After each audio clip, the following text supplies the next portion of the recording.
I, 45, female, am on Reddit today to share something I wish I would not have to, but circumstances have changed and I need your advice. 20 years ago, I was in an abusive relationship with a man. We will call him Harry. Harry was a mean drunkard who would raise his hand at me every chance he got. I was young, stupid, and broke, so I was under the illusion that this was just a phase. My upbringing was also to be blamed, as I never had parents who showed much affection to me. My mother was never meant to be a parent, while my dad was a drunkard, just like my ex. I grew up in a shabby, run-down house with hardly anything to eat at home, as my dad would gamble away most of his paycheck with his loser friends. Every night, he would come back home to my mom screaming at him for wasting away our money. Their fight would escalate quickly, leading to him throwing punches at her just to shut her up. It was a daily sight for me to watch my dad beat up my mother. She would hide away in the washroom just to escape him. If I ever started crying watching my parents fight, my dad would turn his anger onto me. He would repeatedly slap me just to make me stop crying. By the time I was a teenager, it's safe to say that I was so abused and traumatized by them that I was looking for an excuse to escape home.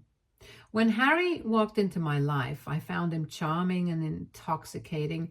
He made me happy, and I had butterflies in my stomach every time I met him.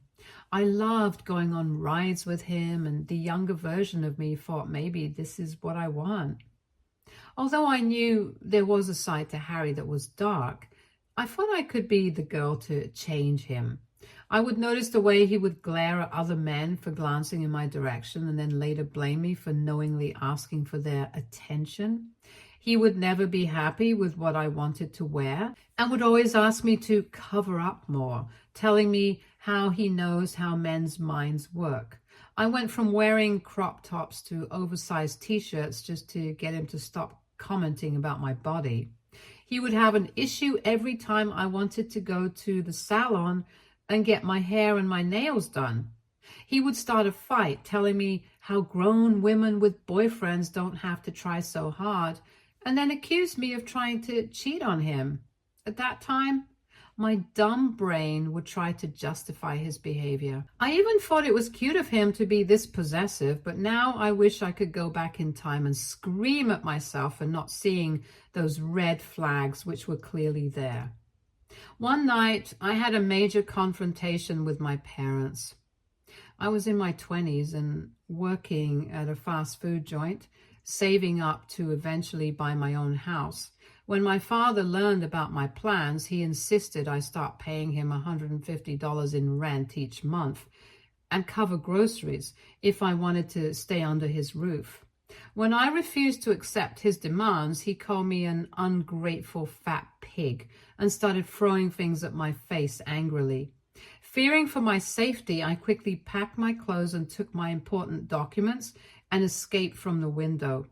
I hurt my ankle while trying to get down and knew that I could not run anywhere. I had to call Harry for help, and he came over quickly to help me. That was one thing I truly appreciated about him. He was always reliable when I needed him most. Harry lived alone with his mother in their family home after his father passed away when he was quite young. He knew the way my parents treated me, so he wasn't surprised that I wanted to run away. He let me move in with him, which, looking back, I am really grateful for. Living under a roof with clean water is better than living out on the streets. Although his mother had never liked me much, she didn't dare to disagree with Harry. This is how we started living together. In the beginning, it was quite nice. It was a new and exciting phase for us, and I thought things would only get better. However, I guess my luck has always been bad. I slowly started noticing how scarily similar my boyfriend was to my father. He would stay in bed the whole day and spend his nights gaming with random strangers while I would go to work and even do extra shifts to save up more money. He had no goals or ambitions to ever get out of town, and if I ever tried to talk to him about it, he would get angry. Most weekends, Harry would go out drinking with his friends and not return until the early hours of the morning. There were times when I even caught him cheating with random women from the bar. I felt so utterly humiliated in those moments because I knew I had nowhere else to go, no matter what he did to me. I guess he knew that too, as his behavior worsened over time. He started demanding my paycheck every month, claiming that as the man of the house, I should trust him with my money. When I refused, he accused me of being a gold digger and staying at his home for free, even though I was already taking care of our groceries and other expenses. We had nasty fights where he accused me of cheating on him. Eventually, I had no choice but to hand over my paychecks, which he would then use on alcohol or buying things to treat himself. This infuriated me, and whenever I questioned him about it, he would respond with violence. He would punch me in the stomach or lock me in the bathroom all night, ignoring my screams for help. The next day, he would try to apologize and gaslight me, blaming me for disrespecting him. As if things couldn't get any worse, I found out I was pregnant. When my period was late, I just knew something was wrong. The test confirmed it. I was pregnant. I didn't know whether to cry or laugh. On one hand, I was grateful to be blessed with a baby girl, but on the other, I was terrified of bringing a child into such an abusive relationship. I knew I couldn't keep it a secret for long, so I had no choice but to inform Harry. At first, he didn't believe me and demanded I take the test again in front of him.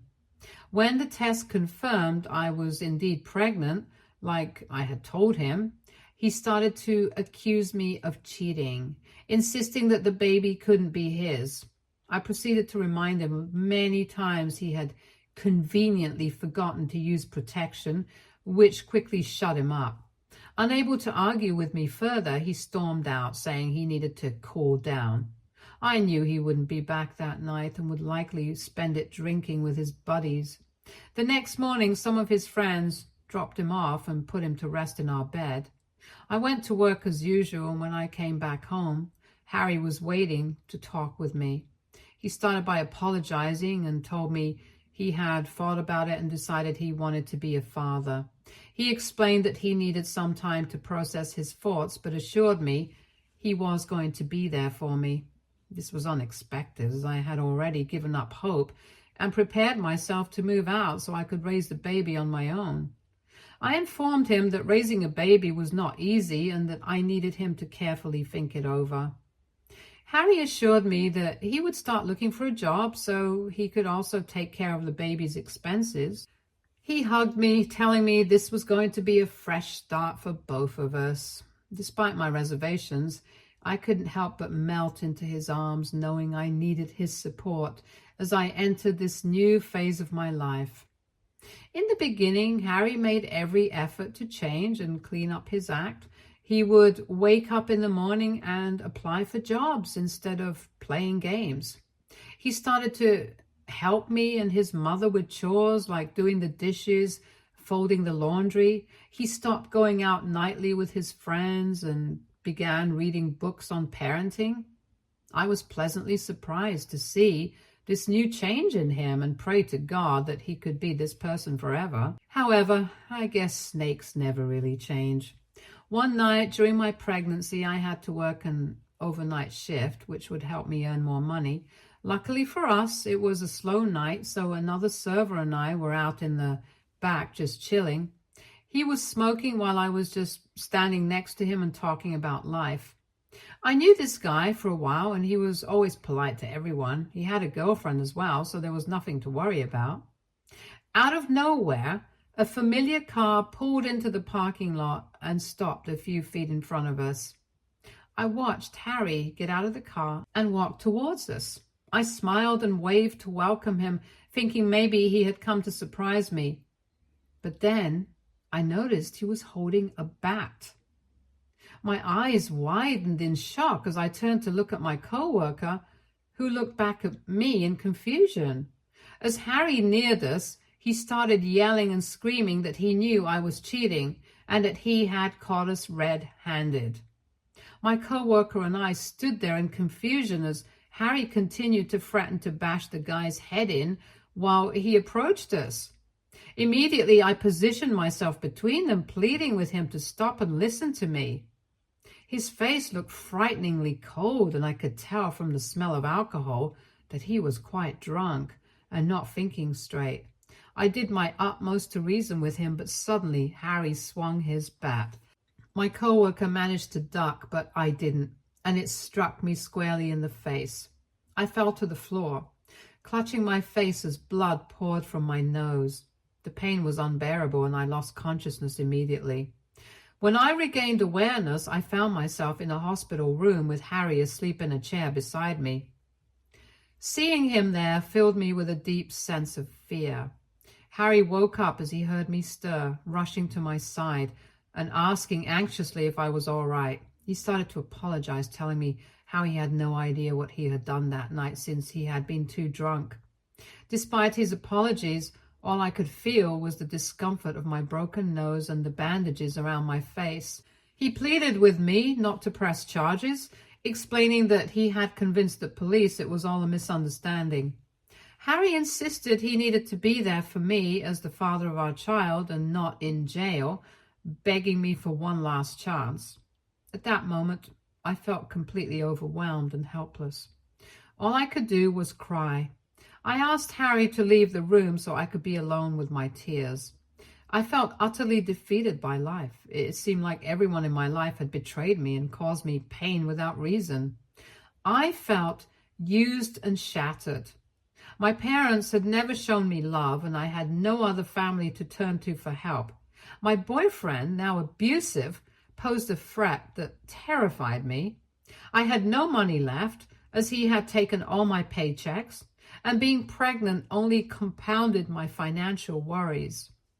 Though I had some savings, it wouldn't last long, especially with a child to consider. There were only two paths for me, either to end my life or continue to live with Harry and raise my child while trying to secretly form a plan to escape him. I swear, if it weren't for Daisy, I wouldn't be here today. She was my anchor, the reason I chose to keep going. I couldn't let myself be selfish and end things for my own sake. Instead, I made a promise to work hard to give my child the kind of life I never had. I vowed to provide her with everything I missed out on from my own parents. My decision to live was solely for my daughter's sake. I agreed not to press charges against Harry, but I made it clear that any further violence would lead me straight to the police. I'm not sure if he believed my warning, but he looked remorseful and agreed. I also told him I would no longer hand over my paychecks. From now on, we will split our expenses equally. I reminded him that as the man in our relationship, he needed to manage his own finances without depending on me. If he expected me to contribute to rent, then I would find a better place for myself. Harry agreed to all my demands without any objection. My co-workers and manager came to visit me when I was in the hospital, as everyone was concerned for me after they found out what Harry had actually done. They all assured me that if I wanted to leave my boyfriend, they would help me in any way possible. I thanked them all for their support, but I knew this was my battle, and I could not let them be involved in my mess. There was no guarantee that Harry would not try to attack again. Harry told me that he had informed my parents about my hospitalization, but my father, who had never shown much concern for me, asked Harry not to contact them again. After I was discharged, I was put on bed rest for a few days. Harry's mother was unusually kinder to me during this time. She would not allow me to do anything around the house, telling me how I needed to rest as much as possible. Harry also found a job at a mechanic shop and stayed out of my way. It was perhaps the first time in a long while that I had entire days to myself, free to relax and unwind.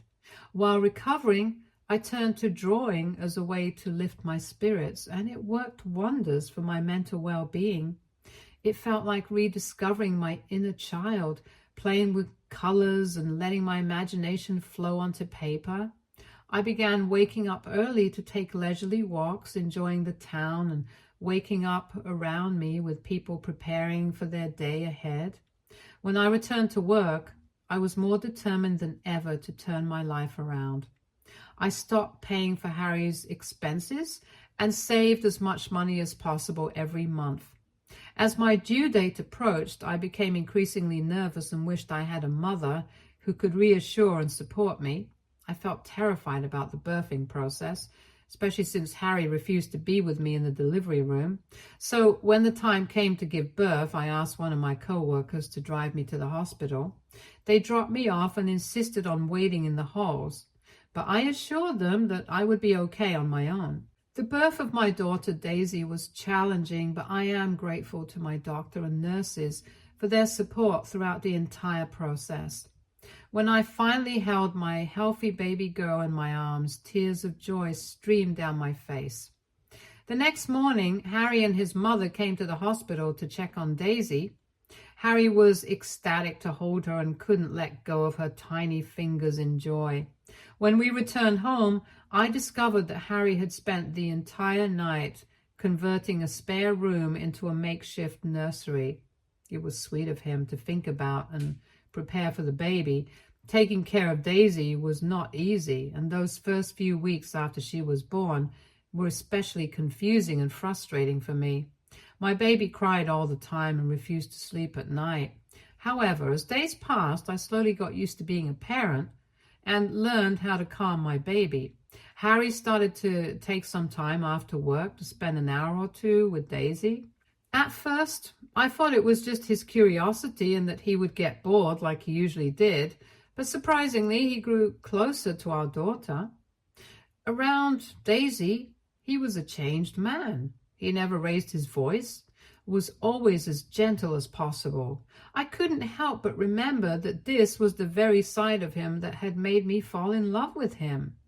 Over the years, he had become cruel and indifferent to me, but the way he was around our daughter reminded me of the man I fell in love with. It was this gentle, caring side of him that had made me hold on to him for so long.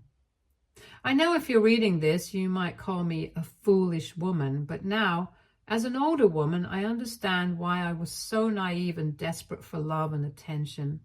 Seeing Harry's changed side, I decided to let go of our past and start fresh with him. We began spending time together as a family, and he made me happy again. Sometimes we'd let Harry's mother babysit Daisy so we could go out on dates. He no longer raised his voice at me and even helped take care of our baby. With his earnings, he started renovating the house and even made a cozy book corner for me where I could sit and read my favorite books. I fell back in love with him, and when he proposed to me, I was more than happy to say yes. We had a small wedding attended by our close friends, which he paid for entirely. Looking back, I don't regret the marriage. I really wanted to believe that my ex had really changed. I wanted to give my daughter a chance to grow up in a normal family, something that I never got. I genuinely thought my ex would be there for us, or at least for Daisy. Just a year after our wedding, Harry's mother passed away unexpectedly in her sleep. This was a huge blow for us, especially for Harry, as she was the only parent he had left. He started drinking again and would come home late at night. Our daughter would try to stay awake just to see her daddy come home, but he would stumble to the couch and fall asleep drunk without even greeting her. It was heartbreaking to watch Harry revert to his old ways, using grief as an excuse. At first, I tried to be understanding, but as a mother, I needed to think of my child as well. His late night antics were exhausting. He had no energy to play with Daisy or even acknowledge her presence. He started getting up late for work and called in sick every other day. As a result, he lost his job. He started to spend his days either lying on the couch the whole day watching TV or at a bar in town. One night, Harry came home well after midnight, making a lot of noise downstairs as he struggled to get out of his shoes. The commotion woke me up, and groggily I got out of bed to check on him, and imagine my surprise when I saw him standing in our living room kissing another woman. My mouth fell open in shock as I watched my husband making out with this random woman. In my stunned state, I didn't even notice Daisy had woken up and come out of her room. She must have seen Harry and started calling out, "Daddy, Daddy," trying to get his attention. Harry noticed us standing there but did not even bother to react, too drunk to care about what his daughter saw him doing. The woman's giggling snapped me out of my shock. I gently picked up Daisy, trying to shield her from the scene as much as possible. She was still calling for her daddy, confused and a little scared. I took a deep breath, feeling a mix of anger, betrayal, and sadness, and addressed Harry with as much calm as I could muster. "Harry, this is unacceptable. You have really crossed the line this time." Harry, still in a drunken stupor, barely registered my words. The woman, sensing the tension, pulled away from him and gave me an embarrassed smile. "Sorry, I didn't know." "It's time for you to go too," I said firmly, directing her towards the door. The woman left quickly, leaving Harry swaying on his feet. I left him to sleep downstairs while I put Daisy back to bed, soothing her until we both must have fallen asleep. The next morning, I woke up feeling numb. My head throbbed, and I couldn't get the image of Harry kissing that woman out of my head. I heard shuffling downstairs, so I went to investigate, and to my surprise, I found Harry packing things into various cartons. I asked him what the hell was going on. He looked up, his eyes bloodshot as if he had been crying, and his expression was filled with a mix of regret and resignation. "I know what I did last night was unacceptable," he said quietly. "I've thought about it a lot, and I've come to the conclusion that I want a divorce." I stood there, stunned by his words. Confusion and anger surged within me as he continued to explain how this house held too many memories for him, so he was going to be selling this place and moving away. He informed me that he was ready to pay for child support for Daisy, but wanted nothing to do with either of us anymore. I watched as he continued to pack, feeling a mix of emotions. Part of me wanted to scream at him for all the pain he'd caused, and wanted to casually walk away, leaving me all alone with a child. But another part of me felt relieved to be finally set free from him. I remember getting back into bed with Daisy and just hugging her closer as I could hear my ex continue to pack his things downstairs. I had no idea where I would go with Daisy or what would happen to us, but all I knew was that I was her mother and I was going to do everything it took to protect her. In the days that followed, I began packing up mine and Daisy's belongings. I reached out to my co-workers for assistance and learned that one of them had a sister living in another city who was renting out a room. The rent was a bit higher than I had hoped, but she agreed to lower it temporarily until I found a job. I was immensely relieved that she had no concerns about me living with a child. With the support of my friends and co-workers, I made the move and settled into our new living arrangement. It wasn't luxurious, but it was ours, signifying a new beginning for us both. Back home, Harry had already listed his place for sale and had moved out. He kept his word and started to pay me child support every month. In the weeks that followed, I initiated divorce proceedings with Harry. Surprisingly, he agreed to split the proceeds from selling the house, which provided unexpected financial relief. This money was a godsend, covering our rent and ensuring Daisy had everything she needed. Harry also gave up full custody of our daughter and only had to pay child support.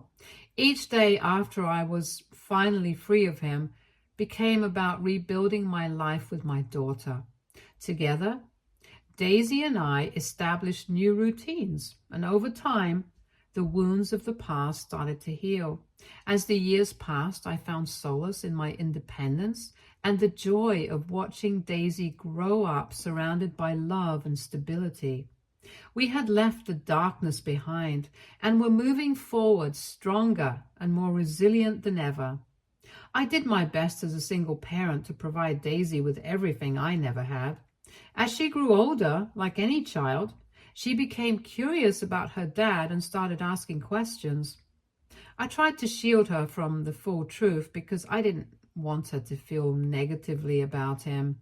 In hindsight, that might have been a mistake because she somehow found him on Facebook through photos I had shown her from our wedding and began communicating with him. I had no idea she was in contact with him until one day she approached me, expressing her desire to spend her birthday with him.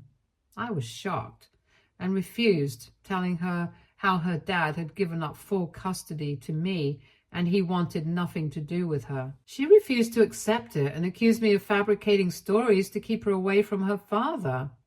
She blamed me for not trying to foster a relationship between them, insisting that all her friends had fathers in their lives and she was the only one with a single parent. Feeling torn, I decided to show her the whole truth. I shared photos of the injuries I had suffered at her dad's hands, but she argued that he must have changed over the years. She then showed me his Facebook profile where he appeared happily married with 2 children. She told me how he clearly had a perfect suburban family and told me how much she wanted to be a part of it. I vehemently forbade her, knowing deep down that he hadn't changed, but this only angered and solidified her resolve. As soon as my daughter turned 18, she informed me that she was going to be moving into her dad's place. My heart broke. No matter how much I begged her to reconsider, my daughter remained steadfast in her decision. Imagine living your whole life for your child and then watching them turn around and backstab you. She left without remorse, rarely responding to my calls or texts. I could only glimpse her life through her Facebook posts where she seemed happy to be reunited with her father. I couldn't shake the disappointment in myself for not being able to protect her from him, despite my efforts. When I tried reaching out to Harry, he saw my messages and promptly blocked me. With Daisy legally an adult, there was nothing more I could do. She had the right to live with her biological father if she chose to. Gradually, I learned from her limited responses to me that my ex had been painting a different picture of our past life, and she seemed to believe his version over mine. In our final exchange, she implied that I must have been the problem since I was alone while he had a whole family. Her words cut deep because all I had ever done was prioritize her, sacrificing my dating life and working extra hours to give her the best possible life. I never raised a hand to her, never disrespected her, yet she threw it all back in my face. After that day, I ceased communication with my daughter and she made no effort to reach out to me either. It wasn't easy to continue without my daughter by my side. Since her birth, I have focused all my energy on taking care of her. I had thought it was she and I against the world. However, she had chosen to leave me. Despite the hurt and longing, I gradually began to rebuild my life. I focused on my career, took up new hobbies, and started to meet new people. Over time, the pain lessened and I started to rediscover a sense of purpose beyond the hurt of losing my daughter. I found strength in the resilience I had developed over the years, knowing that I had done everything in my power to provide for her and protect her, even if she couldn't see it then. Occasionally, I would think about her, wondering how she was faring and if she ever thought about me. The wounds were still there, but they no longer consumed me anymore. It wasn't until yesterday that I received a call from her out of the blue. Uncertain of what to expect, I let it go to voicemails. I could not even believe that she was calling me after all this time. Later, when I listened to the voicemail, I learned that she was calling to tell me that her dad had slapped her that day after they had gotten into a fight, and she had apparently talked back to him. She was in tears as she apologized to me for not believing me. Expressing shock over the incident and how embarrassed she felt, she promised to mend our relationship and pleaded for me to return her calls. Since hearing that voicemail, I've been overwhelmed with conflicting emotions. Part of me wants to rush to her side and protect her, but another part remembers that she chose to leave me and believe her dad instead. I feel conflicted about what I should do. AITA if I no longer involve myself in my daughter's life. I am afraid of being dragged back into my ex's drama. I don't want to be traumatized anymore. Update 1. Thank you to everyone who took time to advise me. I did reach out to Daisy to check up on her, and she was quite apologetic, but I assured her that reaching out to me was the right thing to do. I let her know that my home was always open to her if she needed a break, emphasizing that no one should ever feel comfortable raising a hand to her, even if he is her father. Before I could say more, Daisy interrupted me. She told me her dad had apologized to her hours after the incident and things were now good between them. She continued to say that her step-siblings had assured her that this was completely normal in a family and that they sometimes got in trouble with their dad too. I felt frustrated as I heard her trying to justify her beloved dad's actions as if they were nothing. Daisy also told me that she was glad she reached out to me since now we could have a relationship again. She shared that she has a job now and is currently working on saving money to get herself a car so she can travel more. I listened to everyone's advice and I am going to keep some thoughts to myself to avoid upsetting her. I really want to stay connected with my daughter, even if it means compromising on some things. I'm grateful that she still sees me as someone safe to reach out to when she needs help. If my ex raises his hand on my daughter again, I will call the police on him, but I don't know if my daughter will agree to press any charges. Until she decides to distance herself from him, there's not much I can do to compel her.